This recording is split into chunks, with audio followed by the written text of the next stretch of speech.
علم کا لازمی نتیجہ یہ ہے کہ بندہ اللہ سے ڈرنے لگ جائے، خشیت الہی کا جذبہ پیدا ہو جائے۔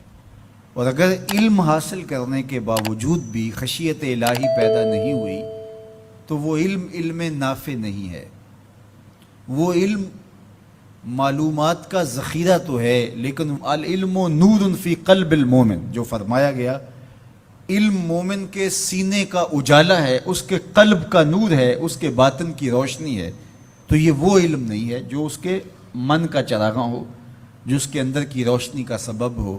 تو وہ علم ہی نہیں ہے جو اللہ سے جوڑتا نہیں ہے، جو اللہ کی خشیت، اللہ کا خوف، اللہ کے احکامات پر عمل پیرا ہونے کا جذبہ نہیں دیتا ہے۔ تو کہا انما یخش اللہ من عبادہ العلماء۔ حضرت امام غزالی علیہ رحمہ نے بڑی خوبصورت بات کی۔ آپ نے 4 مراتب بیان فرمائے۔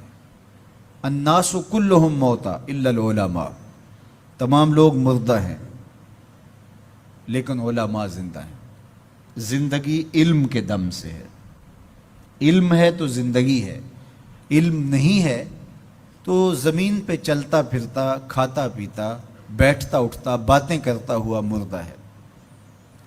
علم ہی حیات ہے، علم ہی زندگی ہے، علم ہی انسانیت کا جوہر ہے۔ جس طرح آسمان پہ آپ کو ستارے چمکتے ہوئے نظر آتے ہیں، زمین کے ستارے اہل علم ہیں، ان کے دم سے ظلمتیں چھٹتی ہیں، نور پھیلتا ہے اور بزم عالم کہکشاؤں کی طرح سجی ہوئی دکھائی دیتی ہے۔ علم کے چراغ بجھ جائیں تو دنیا کے اوپر اندھیرا چھا جائے۔ تو زندگی کا سارا جمال علم کی وجہ سے ہے۔ زندگی علم ہے، جمال علم ہے، دنیا کا نور علم ہے۔ سارا چراغاں، ساری کہکشائیں، سارے اجالے، ساری روشنیاں، ساری کنادیل علم اور علماء کی وجہ سے ہی ہیں۔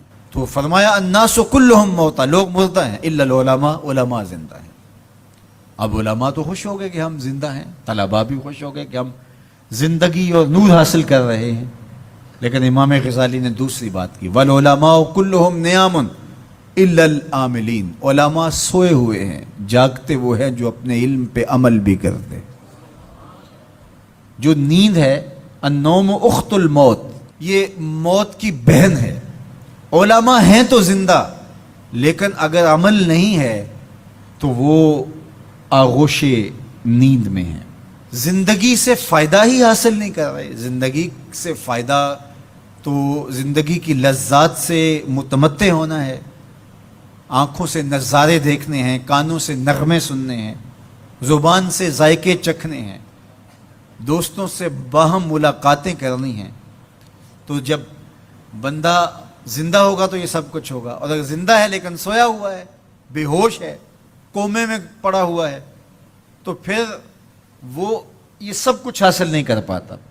تو یہ اخت الموت ہے۔ تو کہا عالم زندہ ہیں، لوگ مردہ ہیں، لیکن فرمایا علماء بھی سوئے ہوئے ہیں، جاگتے وہ ہیں جو اپنے علم پہ عمل بھی کرتے ہیں۔ تو علم وہ نافع ہے جو عمل کے نور سے منور ہو۔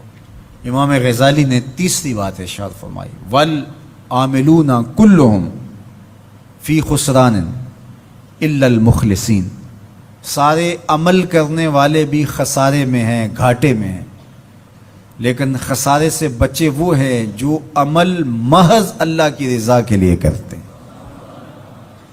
مخلص ہی محفوظ ہیں، ورنہ علم بھی پڑھا، اس پر عمل بھی کیا، لیکن عمل لوگوں کے دکھلاوے کے لیے تھا، عمل کسی کو خوش کرنے کے لیے تھا، استاد کے ڈر کی وجہ سے تھا، ماں باپ کو خوش کرنے کے لیے تھا، اللہ کی رضا مقصود نہیں تھی۔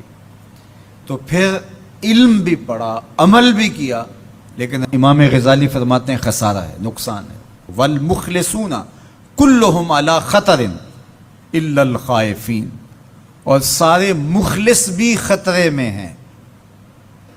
جو مخلص ہیں، محض اللہ کی رضا کے لیے عمل کر رہے ہیں، وہ بھی خطرے میں ہیں، معرض خطر میں ہیں۔ کسی وقت بھی پائے استقلال میں لغزش آ سکتی ہے، ساری محنت برباد ہو سکتی ہے۔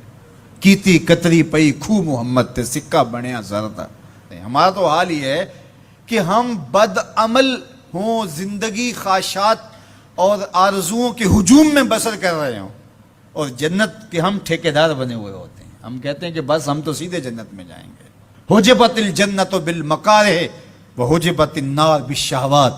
جنت مشکلوں کے پردوں میں لپٹی ہوئی ہے اور جہنم شہوتوں کے پردوں میں لپٹی ہوئی ہے.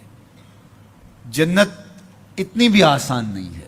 تو کہا کہ والمخلصون کلہم علی خطر، ہر مخلص بھی خطرے میں ہے، لیکن الا الخائفین، جن کے سینے میں خشیت الہی ہے، خوف خدا ہے، وہ خطرے سے بچ گئے. اللہ ہمیں اپنے خوف کی دولت سے